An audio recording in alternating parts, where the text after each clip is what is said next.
रक्ताभिसरण संस्था. तुम्हाला हृदयाचे ठोके कधी जाणवले आहेत का? कदाचित वेगाने पडणारे हृदयाचे ठोके तुम्ही धावल्यावर ऐकले असतील. खूप भीती वाटली असेल तेव्हा देखील तुम्हाला तुमच्या हृदयाची धडधड ऐकू आली असेल. तुमच्या छातीवर हात ठेवा आणि ही धडधड जाणवते का बघा. छातीच्या कोणत्या बाजूला ते जास्त जाणवतात? डावीकडे. आपलं हृदय छातीच्या बरगड्यांमध्ये थोडंसं डाव्या बाजूला असतं. तुम्हाला हे माहितीये का? आपल्या हृदयाचे एका दिवसात जवळजवळ 1,00,000 ठोके पडतात. म्हणजे वर्षाला जवळजवळ 3.5 कोटी ठोके. किती हे कष्ट! आणि म्हणूनच हा शरीरातला सगळ्यात बळकट भाग आहे. पण ही सगळी धडधड कशासाठी? चला बघूया. आपलं हृदय आपल्या मुठीच्या आकाराचं स्नायूंनी बनलेलं असतं. ते एका पंपासारखं काम करतं. या पंपातून संपूर्ण शरीराला रक्त पोहोचतं आणि परत येतं. जाताना ऑक्सिजन आणि पोषक तत्व घेऊन जातं आणि परत येताना कार्बन डायऑक्साईड परत घेऊन येतं. हा येण्या जाण्याचा मामला चालवण्यासाठी हा पंप धडधडत असतो. हृदयाचे 4 भाग असतात. 2 उजवीकडे, 2 डावीकडे किंवा 2 वर आणि 2 खाली. वरच्या भागांना एट्रियम आणि खालच्या भागांना वेंट्रिकल म्हणतात. म्हणजे हे डावे एट्रियम आणि हे उजवे एट्रियम. आणि मग खालच्या भागांचं नाव काय असेल? बरोबर, डावे वेंट्रिकल आणि उजवे वेंट्रिकल. हृदयात रक्ताची ने-आण करण्यासाठी पाईप किंवा नळ्या असतात. यांना रक्तवाहिन्या असं म्हणतात. इथून सुरू होऊन संपूर्ण शरीरात रक्ताच्या लहान लहान नळ्यांचं जाळं पसरलेलं असतं. या सगळ्या नळ्या जोडल्या तर त्यांची लांबी किती असेल याचा तुम्हाला काही अंदाज आहे का? जवळजवळ 1,00,000 किलोमीटर. म्हणजे मुंबईहून दिल्ली आणि परत अशा 50 फेऱ्यांइतके.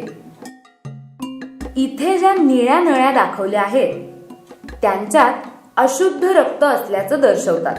म्हणजे यात ऑक्सिजन कमी आहे. शरीराच्या वरच्या भागातून म्हणजे डोकं आणि बाहूंतून रक्त इथे वरच्या नळीत येतं आणि पोट, पाय इत्यादींतून या खालच्या नळीत येतं. दोन्ही मिळून या उजव्या एट्रियम मध्ये अशुद्ध रक्त सोडतात. या एट्रियमला फक्त खालच्या बाजूला एकाच दिशेने उघडणारा एक दरवाजा आहे. असे आणखीन दरवाजे आहेत ज्यांना आपण वाल्व्ह म्हणतो. हा वाल्व्ह तेव्हा उघडतो जेव्हा खालचा वेंट्रिकल प्रसरण पावतो. आता अशुद्ध रक्त उजव्या वेंट्रिकल मध्ये आलेलं असून त्याचा मागचा वाल्व्ह बंद झाला आहे. तो उलट दिशेने उघडत नाही. पण वेंट्रिकलला वरच्या दिशेने उघडणारा अजून एक वाल्व्ह आहे.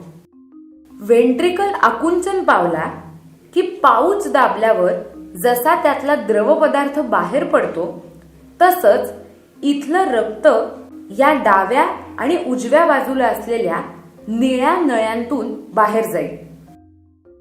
पण कुठे?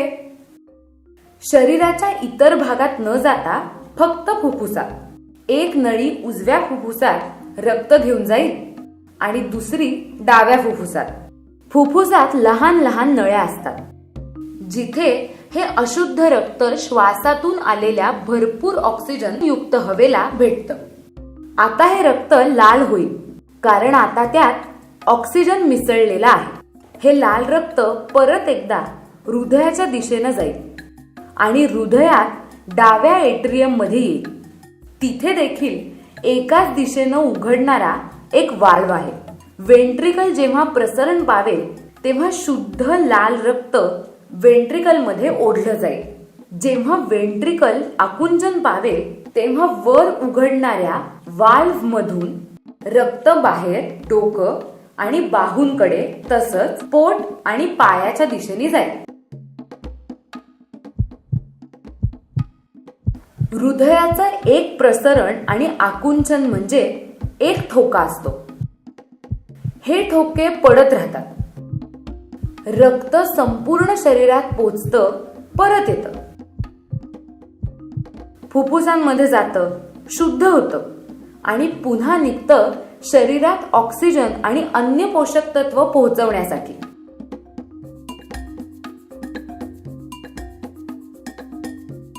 आणि शरीरातून कार्बन डायऑक्साईड परत आणतं आणि फुफ्फुसांमध्ये सोडून देतं.